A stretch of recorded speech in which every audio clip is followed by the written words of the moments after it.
Olá, vamos dar início ao nosso estudo de hoje. Vamos iniciar com a nossa prece. Querido amigo, amado Senhor Jesus, mais uma vez em pensamentos nos reunimos em Teu nome. Abençoa, querido Senhor, os nossos propósitos de aprendizado. Que o Teu amor possa sempre encontrar eco em nossos corações. Que assim seja. Olá, amigos, mais uma vez estamos aqui para darmos prosseguimento ao nosso estudo, nós que somos o GEOB, o Grupo de Estudos das Obras Básicas da Escola Espírita Francisco Xavier. A nossa casa, que tem os trabalhos doutrinários sempre às segundas-feiras, das 19h30 às 20h30, e toda semana nós convidamos vocês aqui, né, para estar, quem estiver passando, ir lá conhecer a casa e serão muito bem-vindos.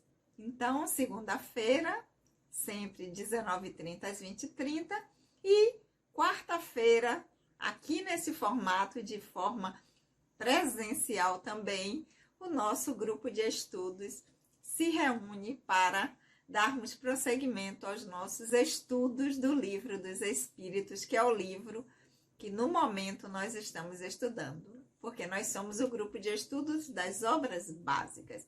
E no momento nós estamos estudando o Livro dos Espíritos. Então, se estiver passando por perto também na quarta-feira, vem conhecer o grupo, será um prazer recebê-los. Então, vamos lá? Vamos estudar? Aqueles que estão chegando aqui pela primeira vez, sejam muito bem-vindos. Meu nome é Sandra Naira. Nós estamos estudando o Livro dos Espíritos. Nós estamos no livro 2º do Mundo Espírita, ou dos Espíritos.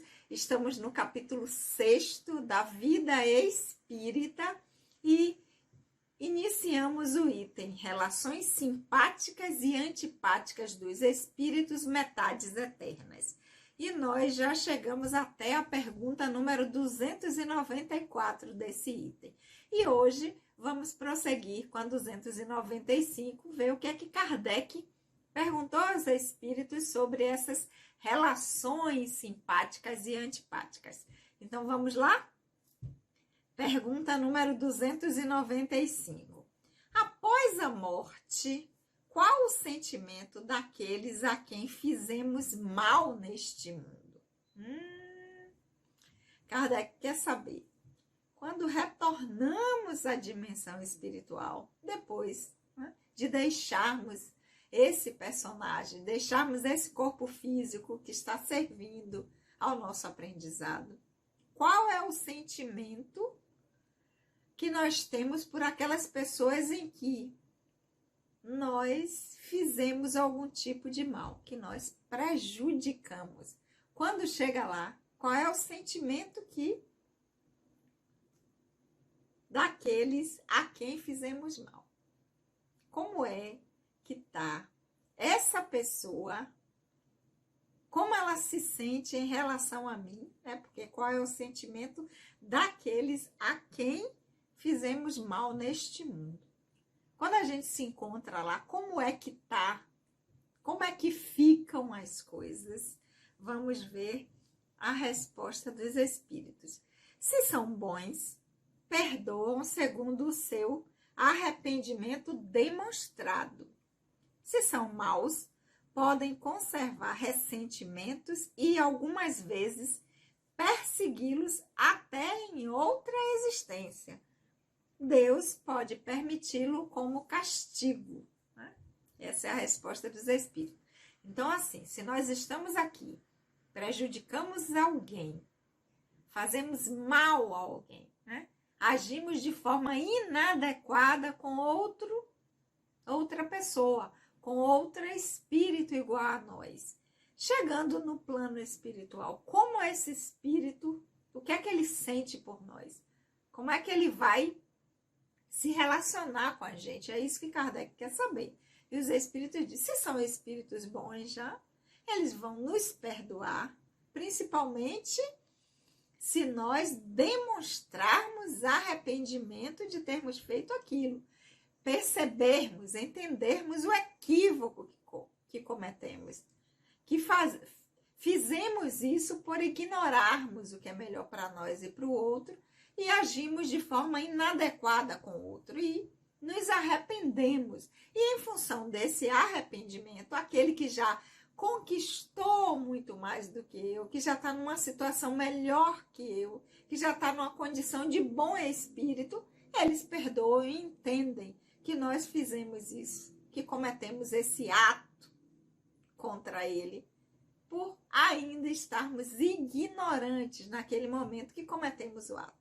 E ao retornarmos ao plano espiritual, arrependidos desse comportamento, somos acolhidos e perdoados por ele. Isso se somos bons, se são espíritos bons.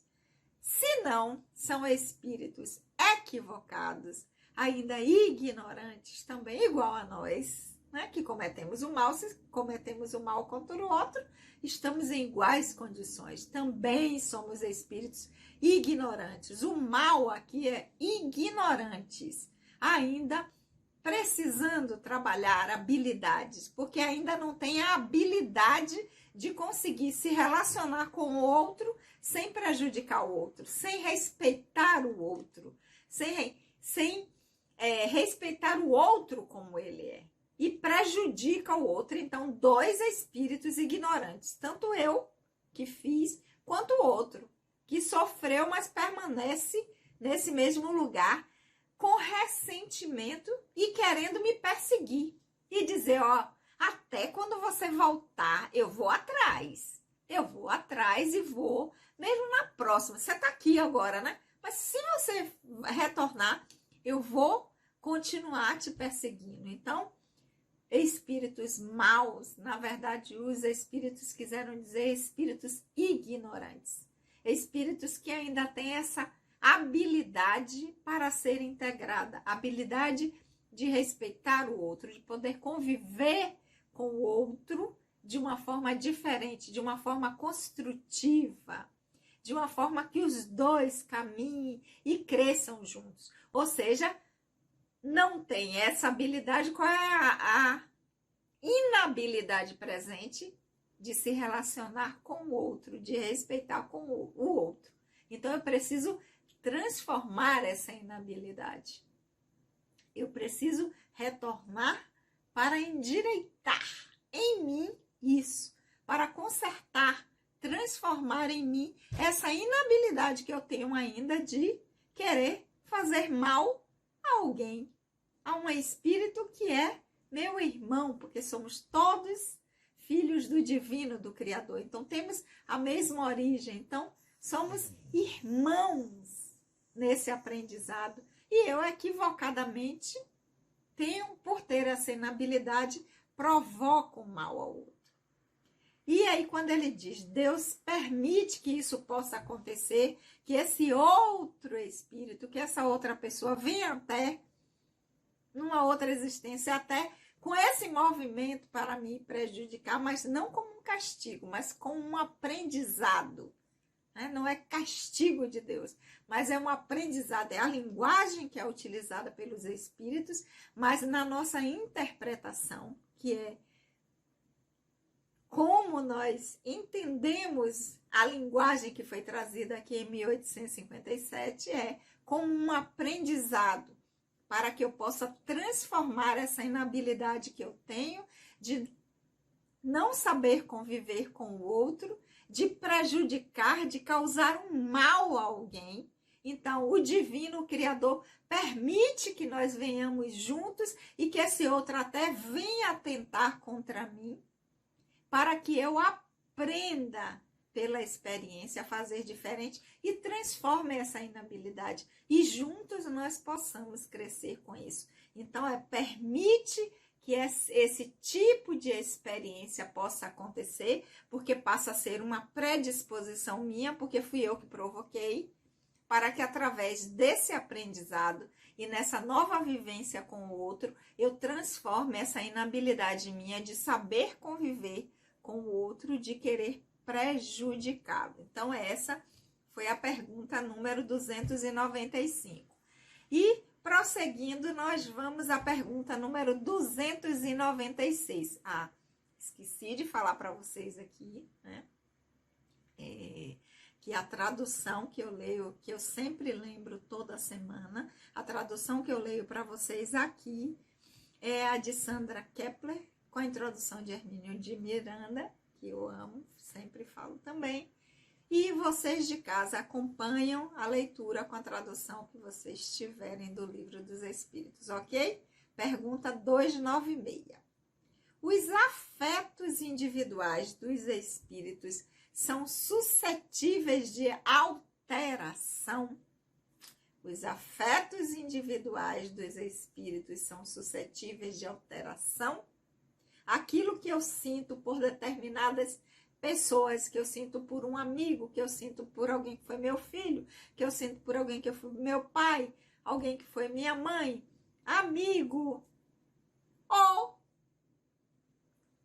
aquele sentimento, ele é suscetível de alteração? E a gente está falando aqui, né?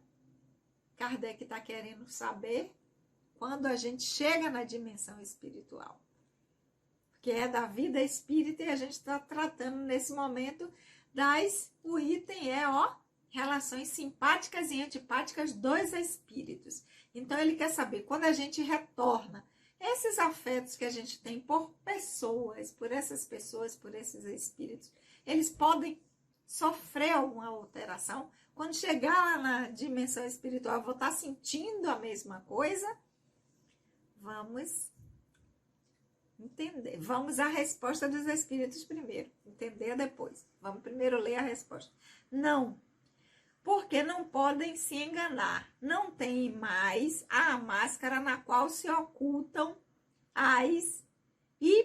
os hipócritas. É porque seus afetos são inalteráveis quando são puros. O amor que os une é para eles a fonte de uma suprema felicidade. Então, Kardec pergunta se os afetos individuais são suscetíveis de alteração. Pode mudar? Então, eu demonstro que gosto, eu demonstro que não gosto. Os espíritos vão dizer, quando a gente está na dimensão espiritual, que a gente está sem esse corpo denso, a percepção do que nós sentimos, ela é muito mais direta, ela é muito mais eficaz. Então, a gente pode até querer enganar, dizendo que não gosta, ou dizendo que gosta muito, que tem determinados sentimentos, né? Que seriam essa máscara para ocultar o que, na verdade, a gente está sentindo, que ele chama aqui, os espíritos dizem que é uma hipocrisia, porque se você não gosta, está dizendo que gosta, você está sendo hipócrita. O espírito percebe de pronto. A gente não é como aqui, que as pessoas não estão gostando e estão dizendo, não, eu gosto muito de você, ou você é uma pessoa muito agradável para mim, e por dentro está dizendo, a pessoa é antipática, a pessoa chata, né? Mas para manter a política da boa vizinhança, eu vou dizer, lá os espíritos dizem, não, isso aí é muito mais fácil, essas máscaras de hipocrisia que ocultam o que a gente, na verdade, está sentindo, elas são facilmente perceptíveis, a gente tem como identificar. E eles vão dizer, agora, os afetos, eles são inalteráveis quando eles são afetos puros, quando a gente gosta realmente, quando a gente ama realmente, aí sim, esses não se alteram. Se eu amo alguém aqui, amo a pessoa, não o amor da pessoa, que eu quero que a pessoa me ame de volta, que eu quero que a pessoa retribua o que ela faça por mim, e o que eu faço por ela, que ela faça também por mim, não.